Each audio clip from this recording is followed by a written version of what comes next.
तो जय हिंद साथियों। तो आज आपका फिर से स्वागत है द रॉयल लर्निंग क्लासेस में। तो आप लोग खिलजी डायनेस्टी के बारे में पढ़ रहे थे हम लोग सब लोग। तो पूरी तरीके से अभी अभी उसका कहानी का अंत नहीं हुआ था। मैंने कहा था कि उसका पार्ट फर्स्ट ही मैंने दिया था, पार्ट सेकंड नहीं दिया था। तो आइए जानते हैं कि खिलजी डायनेस्टी में और क्या क्या चीज़ें होती हैं। तो देखो, अलाउद्दीन खिलजी जो होता है, अला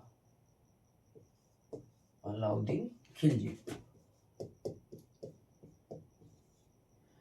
अलाउद्दीन खिलजी क्या करता है कि अपने अपने चीज़ों को बहुत अच्छे से क्या करता है, अपने कानून व्यवस्था और सारी चीज़ों को बहुत अच्छे से ठीक करना स्टार्ट करता है। जैसे उसका करना ये होता है कि जो टैक्सेस आते हैं, अब मान लो कोई 500 घोड़ा खरीदा, तो 500 घोड़े की सारे लोग खरीद लिए, उसके सेनापति वगैरह, तो दिखा दिए कि 1000 घोड़े खरीदे गए हैं, इतना खर्चा। तो वो सारी चीज़ों को एक क्या करता था उसने कि एक निशान, कि घोड़ों पर निशान रहेगा। एक खिलजी डायनेस्टी का कोई निशान था, तो उसको उसने क्या किया कि उस पे निशान रहेगा, ताकि पता चलेगा। तो पता चलेगा तो उससे पता चलेगा कि ये आप अपनी सल्तनत का घोड़ा है, खुद के राज्य का घोड़ा है। ठीक है। तो ये सारी चीज़ों से करप्शन को काफ़ी कंट्रोल किया। ठीक है। ये सारे कानून कौन बनाता है? अलाउद्दीन खिलजी। कौन? अलाउद्दीन खिलजी। देखो, अब क्या होता है कि इन बीच में अब बहुत सारे, मैंने बताया था पिछली बार में कि बहुत सारा युद्ध इसने लड़ा था, बहुत सारा युद्ध, धीरे धीरे पूरे हिंदुस्तान पर कब्जा कर लिया था। ठीक है। उधर असम वगैरह बाकी था, बाकी सिर्फ छूट गया, बाकी पूरे हिंदुस्तान पर इसने धीरे धीरे क्या कर लिया, कब्जा कर लिया। कब्जा करने के बाद धीरे धीरे इसको, इसके जो आंतरिक मामले थे, जैसे कि इसके पारिवारिक, तो इसमें भी ये काफ़ी, इसको पता था। इसका एक भतीजा था जिसका नाम था अकद खां। क्या नाम था? अकद खां। अकद खां क्या करना चाहता था? खान, अकद खान, ये बहुत अपने आप को सोचा कि अब मेरा चाचा जो है, अपने चाचा को मार के उनकी बेटी से शादी करके क्या किया कि सत्ता हासिल कर लिया। मैं अपने चाचा को मार के क्या करूंगा, सत्ता हासिल कर लूंगा, ये सोचता है। लेकिन यहाँ पे ये कामयाब नहीं हो पाता है। आपने पद्मावती मूवी में देखा होगा कि तीर वूर चलता है उस पे, जब वो सॉन्ग, जब अलाउद्दीन डांस करता है, तो उस पे तीर उर चलता है और वो घायल हो जाता है। तो वो दरअसल उस रोल में अकद खां को ही दिखाया गया है, देखा जाए तो। तो अकद खां को उस क्या करता है, मरवा देता है। तो इसको पता होता है। अच्छा, अलाउद्दीन बहुत चालाक भी था, मैंने बताया था कि बहुत चालाक भी था, और सेंसिबल भी था, और क्रूर भी था। तो इसका एक और भी फंडा था कि ये क्या करता था कि इसका कहना था कि कोई रिश्ते नाते नहीं होते। जो राजा होता है, जो किंग होता है, उसके कोई रिश्ते नाते नहीं होते हैं, वो उसके लिए सब बराबर होते हैं। कि हालांकि ये हर एक राजाओं के लिए रहना बहुत ज़रूरी है, लेकिन उसके में ये था। लेकिन उसे पता भी था कि मैंने अपनी फैमिली मेंबर को मार के ही, अपने चाचा को, सगे चाचा को मार के ही ये सत्ता हासिल की है। तो जाहिर सी बात है कि मेरी जो आसपास के जो परिवार के लोग हैं, जो लड़के हैं, तो वो भी ऐसा कर सकते हैं। उसे इस बात का क्या था, पता था, और वो इन चीज़ों को बहुत भांपता था।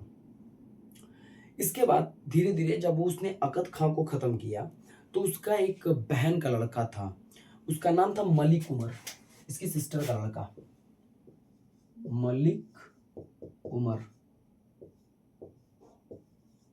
मलिक उमर क्या करता है कि ये भी क्या करता है कि इसको मरवाना चाहता है, और ये बात क्या करता है, सुल्तान को पता चल जाता है, यानी कि अलाउद्दीन को पता चल जाता है। और इस सबको, इन सारे इस सारे बातों में एक नाम आप लोग बहुत अच्छे से जानते हैं कि करीबी था। वो कौन था? मलिक कफूर। मलिक कफूर। मलिक कफूर। मलिक कफूर। मलिक कफूर अगर देखा जाए तो मलिक कफूर की वजह से ये काफी सेफ होता था। ये बंदा जो है काफी सेफ कैसे हुआ, इसका एक कारण था। अलाउद्दीन खिलजी की सेफ्टी ये दिखता था। सबसे ज्यादा भरोसा भी मलिक कफूर पे करता था। मलिक कफूर पे काफी भरोसा करता था। ये क्या किया कि अकद खां के बारे में, यानी कि मलिक उमर के बारे में पता चल जाता है इसे, मलिक उमर के बारे में कि साजिश कर रहा है। अभी साजिश कर रहा है चुट्टा, बता देता है, मरवा देता है, इसको भी मरवा देता है। उसके बाद जब आप लोगों को पता होगा कि जब ये अलाउद्दीन जब वहाँ कहीं लड़ाई में बिजी रहता है किसी दूसरी जगह, चित्तौड़ में ही शायद, हाँ चित्तौड़ में ही, जब 1303 में ये बिजी रहता है, कौन, अलाउद्दीन और ये सब लोग, तो यहाँ पे एक सेनापति होता है जिसे छोड़ के गया होता है। भाई राज्य अगर छोड़ के जाएगा कोई राजा युद्ध करने, तो किसी न किसी को अपना सारा सिस्टम सौंप के जाएगा, भाई तुम देखते रहना। तो हमीदुद्दीन, क्या नाम था, हमीदुद्दीन,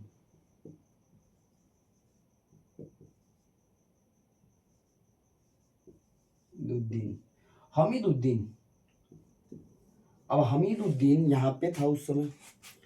तो एक हाजी मौला साहब थे, जो पूरे इन लोगों में होता था, जैसे मुसलमान डायनेस्टीज में जितनी भी डायनेस्टीज हुई हैं तो उसमें हाजी वगैरह होते थे, ठीक है।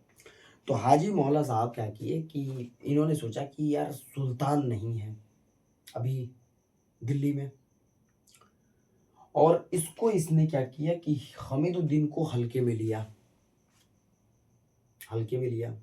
और हालांकि जो हाजी मौला साहब थे उन पे ज्यादातर चीजों का, जो राज्य का सारे जो बागडोर था, वो अलाउद्दीन ज्यादातर रख के चला जाता है, रख के जाता है।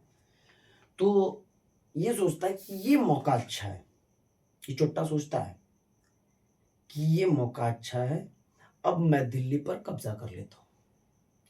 लेकिन अगर मैं डायरेक्टली अगर कब्जा किया तो युद्ध छिड़ जाएगा, मैं ही मारा जाऊंगा।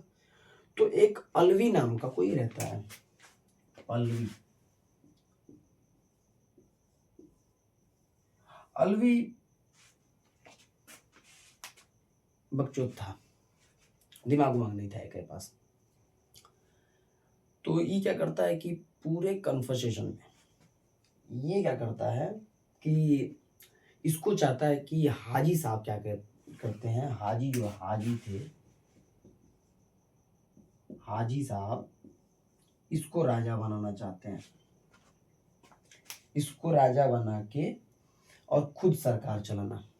यानी कि अब ये तो बेवकूफ था, अब ये इसको अगर राजा बना देते तो क्या करता कि सारा सारा बागडोर किसके हाथ में जाता, और जाहिर सी बात है बाद में इसको मरवा भी देता ये, ठीक है। तख्ता पलट करने की कोशिश की, लेकिन जो ये हमीदुद्दीन था ये एक नहीं चलने दिया, इन्हीं को मार दिया, मार दिया, जा मेरे किंग के खिलाफ जाओगे मैं मार दूंगा, मार दिया।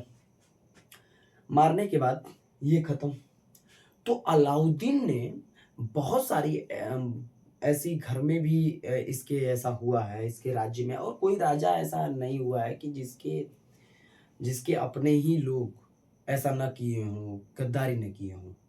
गद्दारी हर एक राजा के राज्य में हुई है, देखा जाए तो, ठीक है, हर एक राजा के राज्य में गद्दारी हुई है, लेकिन इसके कार्यकाल में कुछ ज्यादा ही हुई है।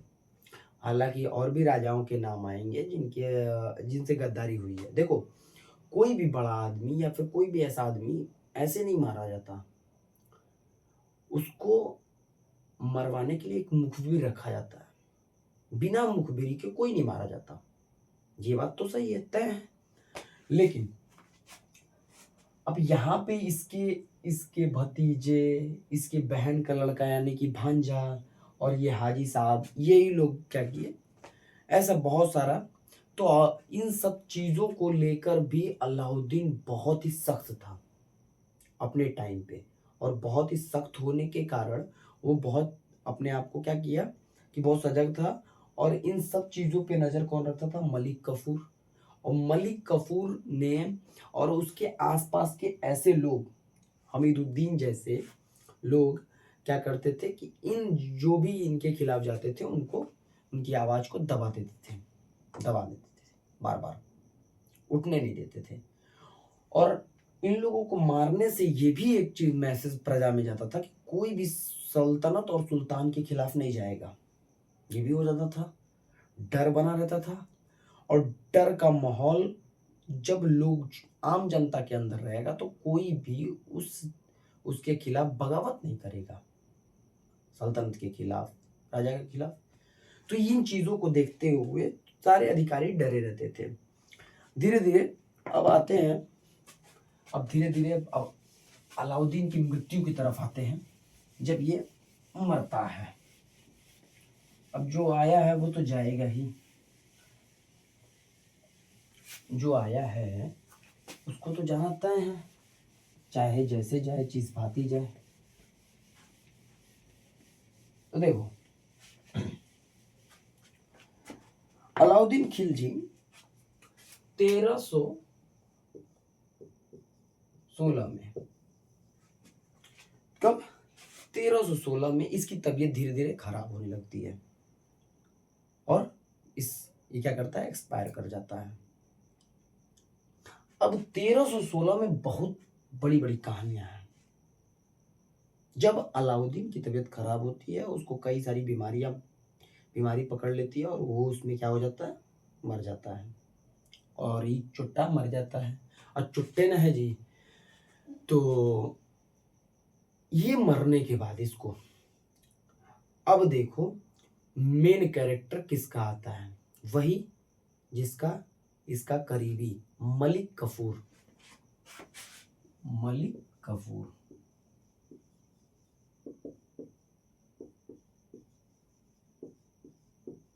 एक गे रहता है, गे न इधर का न उधर का, बीच वाला था। मैंने पिछली वीडियो में बताया था कि ये बीच वाला है।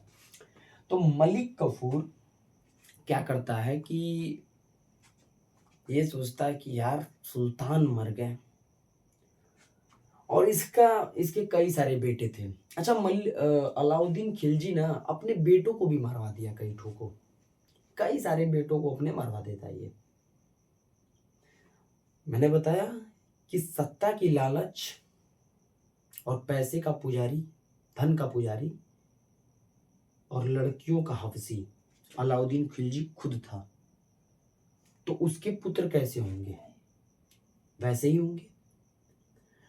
तो जब ये खुद था, और एक चीज इससे सीखनी चाहिए कि आप जब पावर में होते हो, आप जब पावर में होते हो तो आपके अपने भी दुश्मन बन जाते हैं। एक बात ध्यान रखिए, आपके मुंह पे हंसेंगे, आपके मुंह पे सब कुछ कहेंगे, लेकिन ये आपके ही दुश्मन बन जाएंगे। सबसे बड़ी बात, ये किसी के नहीं होते। जो अपने दिखते हैं ना, लोग कहते हैं कि सब ये अपने हैं, ये अपने हैं। माँ बाप के अलावा कोई नहीं अपना होता है। माँ बाप और जो अपना खून भी होता है, अपना बेटा भी होता है, वो भी अपना नहीं होता। अपना बेटा, अपनी पत्नी, आजकल की लड़कियों को भरोसा ही नहीं है, कब ड्रम में काट के डाल दें, कोई भरोसा नहीं है। तो इन सारी चीजों में अलाउद्दीन ने कई अपने बेटों को मरवा दिया था। तो इसका एक बेटा था कुतुबुद्दीन मुबारक शाह। क्या नाम रखा था अपने बेटे का? कुतुबुद्दीन मुबारक शाह।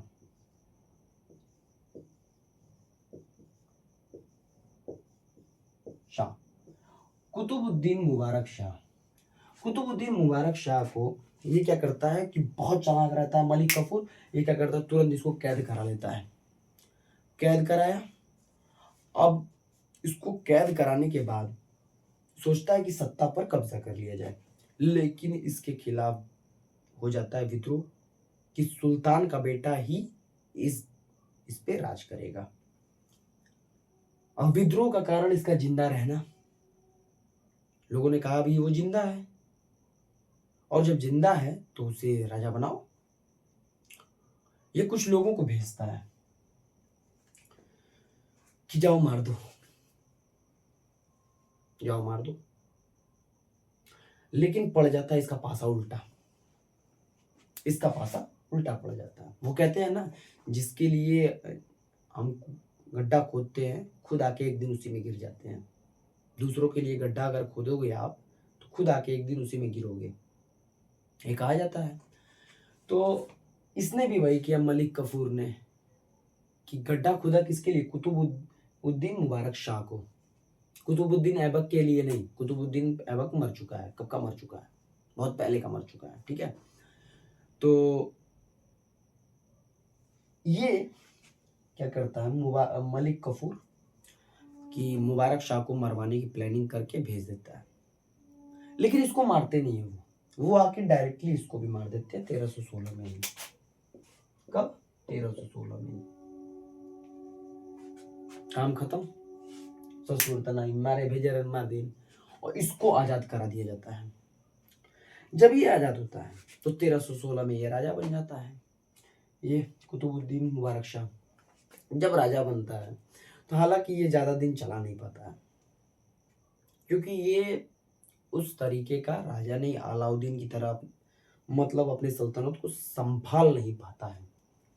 संभालने का क्या मतलब कि अपने आप को कर नहीं पाता, उस तरीके का बना नहीं पाता है। ये सोचता है कि राजभोग, अब इतना बड़ा राज्य है, अब राजभोग करेंगे हम। तो अगर राजा बने हो तो कुछ जिम्मेदारियां आती हैं आप पे, उन जिम्मेदारियों को निभाना पड़ता है। राजनीति देखनी पड़ती है, कौन दुश्मन है कौन अपना है। तो इसका एक सेनापति होता है खुसरो खान।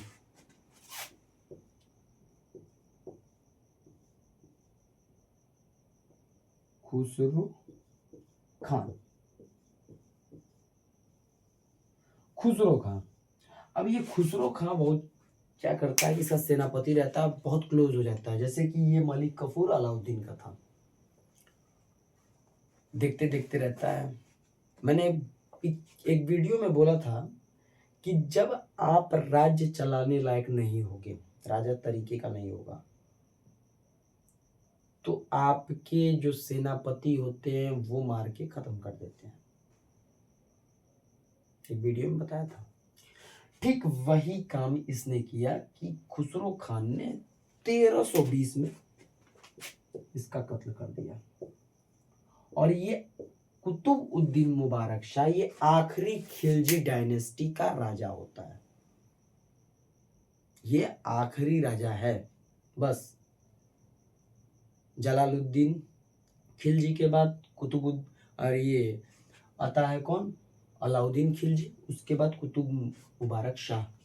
सिर्फ 4 साल इसने राज किया और खत्म हो गया। इसके अपने सेनापति ने मार दिया। और हालांकि ये 4 साल इसका राजा किया तो ये 4 महीने किया होता है राज्य, सिर्फ 4 महीने। ये भी 1320 में इसको भी निपटा दिया जाता है, ये भी निपट जाते हैं। अगली वीडियो में बताऊंगा इनकी कहानी। लेकिन देखो, इसके खुसरो खान ने इसको मार दिया, क्योंकि ये क्या था, अब अय्यासिये में रहोगे, अपनी बेगमों के पास रहोगे और सारा काम इसको दे दोगे। मैंने बताया था ना, सारा काम इसको दे दिया। और जब ये करने लगेगा तो धीरे धीरे सारे लोगों को अपने फेवर में लेगा। जब तुम आओगे ही नहीं टाइम से, अगर ऑफिस में बॉस टाइम से ना पहुंचे, अपने काम को न देखे और अपने काम को न पहचाने कि मुझे क्या काम है, क्या करना चाहिए, क्या नहीं करना चाहिए, क्या फैसले लेना चाहिए, खुद फैसले अगर दूसरों से लेवाने लगे और खुद न ले, और अपने स्टाफों पे नज़र न रखे, अपने लोगों पे नज़र न रखे, और कहाँ करप्शन हो रहा है, क्या हो रहा है, इन सारी चीज़ों का जायज़ा न ले और एक आदमी पे सौंप दे, तो वो आदमी धीरे धीरे क्या करेगा, उस कंपनी पे कब्जा कर लेगा। ठीक वही काम किया इसने खुसरो खान ने, इस पे कब्जा कर लिया और खिलजी डायनेस्टी को समाप्त कर दिया। वहीं इसने समाप्त कर दिया। मार दिया, तलवार निकाला, खचा, काम खत्म। लेकिन खुसरो खां, लेकिन इसका एक और बेटा होता है कुतुब अल दीन मुबारक शाह, उसको भी मरवा दिया जाता है, उसका भी कत्ल करा दिया जाता है। लेकिन एक बात ये भी है, कुतुबुद्दीन मुबारक शाह, इसका भाई जो होता है, उसके भाई का, इसने एक इसका भाई होता है, उसको इसने क्या किया था, अंधा कर दिया था। अंधा करके तब ये राजा बना था, सुल्तान तब ये बना था। कई सारे बेटों को तो खुद ही अलाउद्दीन ने निपटा दिया था, इसने एक अपने भाइयों को अंधा कर दिया और राजा बन गया। लेकिन ज्यादा दिन नहीं, 4 साल, और उसको मारने वाला 4 महीना। तो ये पूरा खिलजी डायनेस्टी था। तो खिलजी डायनेस्टी में यही सब हुआ है, युद्ध, अपने अपने अपनों को मार के खुद राजा बनना। अब देखो, गुलाम वंश में क्या था कि अपने राजा को मार के गुलाम क्या करता था कि अपने राजा के साथ गद्दारी नहीं किया, पूरी गुलामी करता है। इल्तुतमिश पूरी गुलामी करता है कुतुबुद्दीन की, लेकिन उसके बेटे को मार के खुद राजा बन जाता है और वो खुद भी गुलाम रहता है। लेकिन यहाँ पे ये बात देखो अलग हो जाती है। अलग ये इस प्रकार होती है कि ये खुसरो खां और ये कुतुबुद्दीन मुबारक शाह के बीच देखो, और ये तो मान लो कि ये एक इसका गुलाम ही मान लो या फिर सेनापति है, ठीक है। लेकिन कुतुबुद्दीन के पिताजी के बारे में सोचो, इन्होंने अपने चाचा को मार के सत्ता हासिल की थी। एक तरीके से चाचा लगते थे और दूसरी तरफ से ससुर, है ना, तो दोनों लगते थे।